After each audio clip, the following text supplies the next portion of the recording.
तो कुमावास के अंदर ही नहीं, कई गांवों के अंदर जो किसान है, जो पशुपालक है, उनके पालतू पशुओं को काफी नुकसान किया गया है। पहले भी किया जाता रहे, लेकिन प्रशासन एक्टिव होके और उनको, जानवरों को जो जो नुकसान पहुंचा रहे थे उनको पकड़ लेता है। कुमावास में भी पिछले 5-6 दिनों से आपने देखा है कि पूरे राजस्थान स्तर पर कुमावास की बदनामी हो करवा दी इन लोगों ने। कुमावास में किसान बेचारा परेशान है, उनकी बकरियों को मार दिया गया।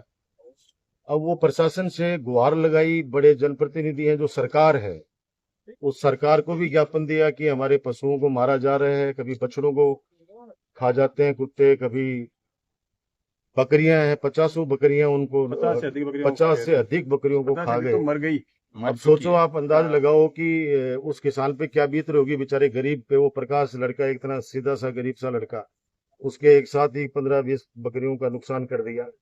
तो उन्होंने ग्राम पंचायत से गुहार लगाई, ग्राम पंचायत ने सरकार से गुहार लगाई, लेकिन सरकार और प्रशासन की तरफ से उनको कोई भी सहयोग नहीं ग्राम मिला। पंचायत के सरपंच की बकरियां भी खा गई, अब खुद की भी है। बताओ आप, हाँ। सरपंच की भी खा गए तो बेचारे अब वो उन्हीं की वही तो रोजी रोटी है। और उनको किस तरीके से, कुमावास एक पढ़ा लिखा गांव है, किस तरह से बदनाम कर दिया चारों तरफ कि साहब ये हो गया, वो हो गया। जीव हत्या कोई नहीं करना चाहता, आप जानते हो, सब लोग समझदार हैं, वो तो पालते हो रहे बेचारे, रोटी और देते हैं वो लोग। हर गांव की स्थिति है, लोग बाग पालते हैं, खिलाते हैं उनको, सब चीजें रखते हैं। लेकिन अगर कोई उसके ऊपर खुद ही अटैक करने लग जाए, लोगों पे अटैक करने लग जाए, उनकी बकरियों को मारने लग जाए। अब उसके बाद भी कल या परसों के अंदर भी एक घटना हुई है कि गाय का बछड़ा था, उस बछड़े को भी खा गए वो लोग। सर आज रात में भी 5 बकरियों को शिकार बनाया गया। अब आज रात को भी आप सोचो, प्रशासन अभी भी सोया हुआ है, वो भी अभी कोई, वो तो बस पुलिस घुमा रही है, गांव के अंदर भय का वातावरण बना रखा है। गांव वाले इतने डरे हुए हैं कि कोई भी व्यक्ति, आदमी अपने हक के लिए लड़ने की सोचता ही नहीं है कि बार बार पुलिस जा रही है, उसको अरेस्ट करेंगे, गांव वालों को अरेस्ट करेंगे। तो भैया ये कोई पोपाबाई का राज नहीं है, कैसे अरेस्ट कर लोगे, कैसे गिरफ्तार कर लोगे इस तरह से। तमाम कुछ बात, कुत्ते अभी भी बरामद नहीं किए तो जिनको कुत्तों को मारा गया है। अब ये गांव वाले तो साफ शब्दों में कह रहे हैं कि हमने भगाया है, हमने भगाया है। अब वो गांव वाले खुद ही बोल रहे हैं, पूरा गांव एक जाजम पे बैठ के बोल रहे हैं कि हमने भगाया है। तो आत्मरक्षा के अंदर भैया कोई अगर अटैक कर रहा है तो उसको भगाएंगे तो सही वो।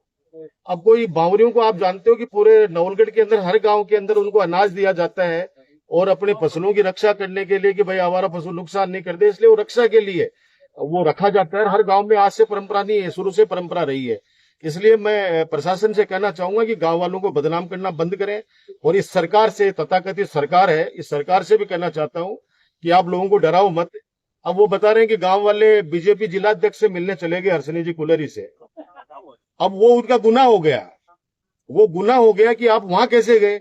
अरे भाई, आपके पास सरकार गुहार लगाई, अब आप ही नहीं मान रहे हो तो फिर कहीं न कहीं तो आदमी जाके न्याय की उम्मीद करेगा। तो वो भी, मेरे को तो गांव से फोन आया, बोला साहब हर्षणी जी के पास गए, उसका ही विरोध कर दिया कि तुम तो एक घोड़े पे नहीं सवार होते हो, तुम 10 घोड़ों पे सवार रहते हो। अब गांव वाले बेचारे, उनको क्या घोड़ों से मतलब है, उनको तो मतलब है कि हमारी बकरियां कैसे बचे, हमारी जान कैसे बचे। तो मैं पूर्णतया उन किसानों के साथ, पशुपालकों के साथ में हूं। जब भी वो आवाज देंगे मैं उनके लिए तैयार हूं। इतना डर बैठा रखा है कि आपने देखा होगा, 8 दिन धरना चला कुमास के अंदर चोरी को लेके। फिर गांव वालों ने मुझसे कहा कि आप आओ, और कोई संभालने नहीं आ रहा। मैंने कहा भाई मेरे को मत बुलाओ, वरना ये परेशान कर देगा आपको बाज।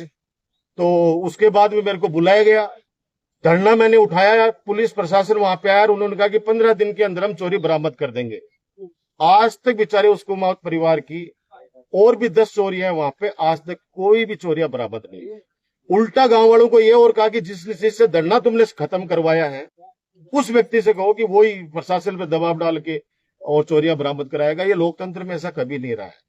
अरे भैया, वोट वोट कोई दे या नहीं दे, लेकिन जनता, जनता का विचारों के ऊपर अगर उनके ऊपर कोई पीड़ा रखी है तो आपकी जिम्मेदारी बनती है। आप जो स्वयंभू सरकार बन के बैठे हैं तो कम से कम रिलीफ दो, प्रशासन को टाइट करो।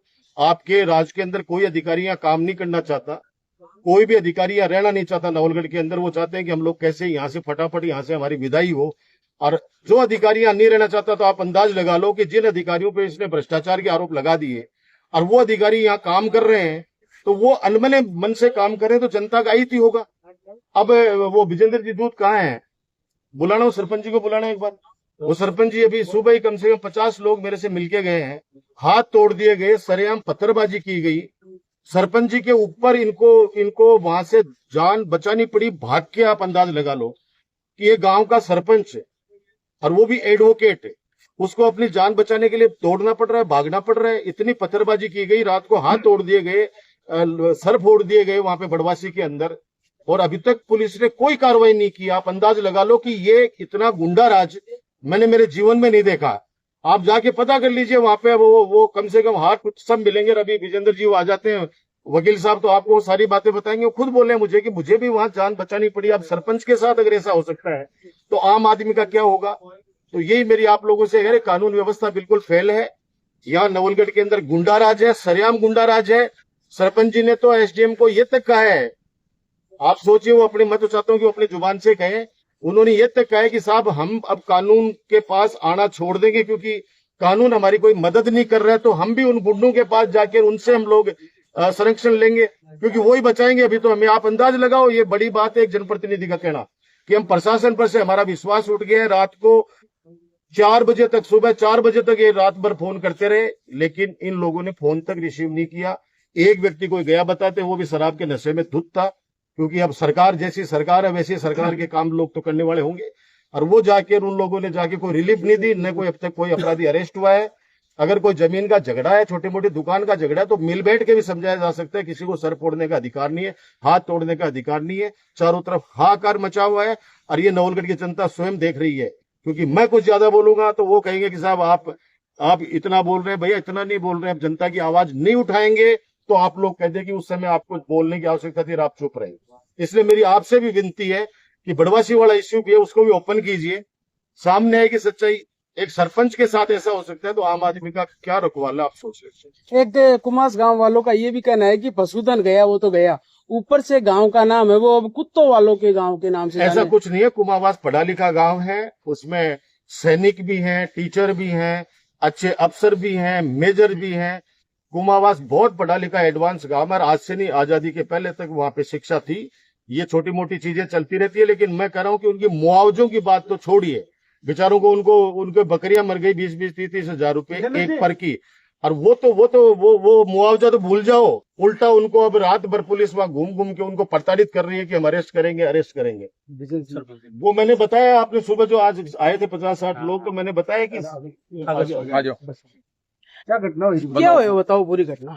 बड़वासी में कल दिन की बात है, 11:30-12 बजे के बाद दिन दहाड़े दिन की जीवनली पुत्र वजीर खान धोबी मकावे से गुवाड़ी को गेट हो ठीक है, सामने कोई बलबीर विजेंद्र मिला का भास्कर और राम मिल का बेटा 10-5 गाड़ियां ही 20-30 आवारा पार गाँव का बदमाश प्रवृत्ति का जगह। तो मैं के गेट के सामने साबुक सूखा चिन्ह चालू कर दिया। वो आके मना करे, भाई ये मत करो, मेरा गेट बंद मत करो, मैं गरीब आदमी हूँ, मेरा गेट लगेड़ो है। तो वह ठीक है, ऊपर छत के ऊपर पत्थर रखा क्या पहले से ही, पहले प्री प्लान है, सरिया है, लाठी है, पाइप है, और बैठा के देने लगा। काफी चोट आई। तो पुलिस वाला ने भी फोन कर दिया उसको करके दा, लेकिन कोई शुद्ध ग्रेनियो मतलब है कोई प्रशासन नाम जीरो है, मतलब गरीब आदमी कोई सुनने वाला को नहीं है। आज सारा लोग बाग भेड़ा होया, राजकुमार जी ने गया ने गया कि भाई हमारे कोई सुनने को नहीं है। डिप्टी साहब में बात करिए, थाना में बात करिए, आश्वासन दिया पूरा प्रभावी कार्रवाई के लिए। बाकी गरीब आदमी जगह के लिए कोई जीने को कोई मुक्ति नहीं है। प्रशासन व्यवस्था बड़ी चौपट हो रही है। एसडीएम को भी आपने कुछ बोला है ना कि भाई प्रशासन के पास क्यों आएंगे, गुंडों के पास जाएंगे फिर। बिल्कुल मैंने ये कहा, सी साहब को भी कह दिया, साहब मैं तो ये गैंग बनी है, उनकी सदस्यता ग्रहण करनी पड़ेगी जीने के लिए। बोलो आप, ये कह दिया था मैंने कि आपको कभी कभी काम पड़ता है और आपको फोन करते हैं, कोई सुनाई नहीं। एक गांव का सरपंच हो, उसकी फिर नाते सुन लो, कम से कम आदमी तो कौन सुनेगा। हम तो गैंग की सदस्यता ग्रहण करनी पड़ेगी। व्यवस्था बहुत खराब हो रही है। उस बेचारे गरीब आदमी का गेट बंद कर दिया, हाथ तोड़ दिया, सिर में चोट आई है, उसका फ्रैक्चर हो गया, उसकी सीटी स्कैन करवाई है, जो सीकर रेफर किया है, मुकदमा दर्ज करवा दिया। मुकदमे में अभी कोई कार्रवाई नहीं हुई, उसके बाद जाके फॉर्मेलिटी करके आगे कोई कार्रवाई नहीं हुई। तो हमने लाया ना, एक को फिर रास्ते में छोड़ दिया। अरे एक को लाए थे, उसको रास्ते में छोड़ दिया, चले जाओ कोई बात नहीं। आप उसके बाद में जाके फिर काम चालू कर दिया, तो वो तो सही मिल रही है, मतलब किसी का वो बचाव नहीं है, अपराध को बढ़ावा मिलता है। तो अंत में क्या कुछ कहना चाहेंगे? भाई प्रशासन को 20 तारीख को तो हम मीटर वाले मामले में नवलगढ़ बंद, क्योंकि झुंझुनू जिला बंद है, तो नवलगढ़ बंद के अंदर भी आप लोगों के माध्यम से मैं सभी व्यापारियों से और उनसे अपील करता हूँ कि स्वैच्छिक बंद रखें, ताकि आने वाले समय में आप लोग कम से कम हमें ये नहीं कहे कि हमने विरोध नहीं किया। और कानून व्यवस्था बिल्कुल लचर है। हम उसके लिए आने वाले समय के अंदर एक गांव-गांव के अंदर यात्रा शुरू करेंगे, लोगों से बातचीत करेंगे। अगर जनता चाहेगी कि वास्तव में अब इनको जवाब देना शुरू कर देना चाहिए, तो अब बिल्कुल खुला जवाब देंगे, क्योंकि ये इनकी गुंडागर्दी बिल्कुल ही बर्दाश्त नहीं है। दादागिरी, तानाशाही बिल्कुल बर्दाश्त नहीं है। एक तानाशाही चला रखी है, आम आदमी जाता डरता है, लोग अपनी बात कहने से डरने लग गया। तो ये इससे बड़ा दुर्भाग्य कुछ नहीं है।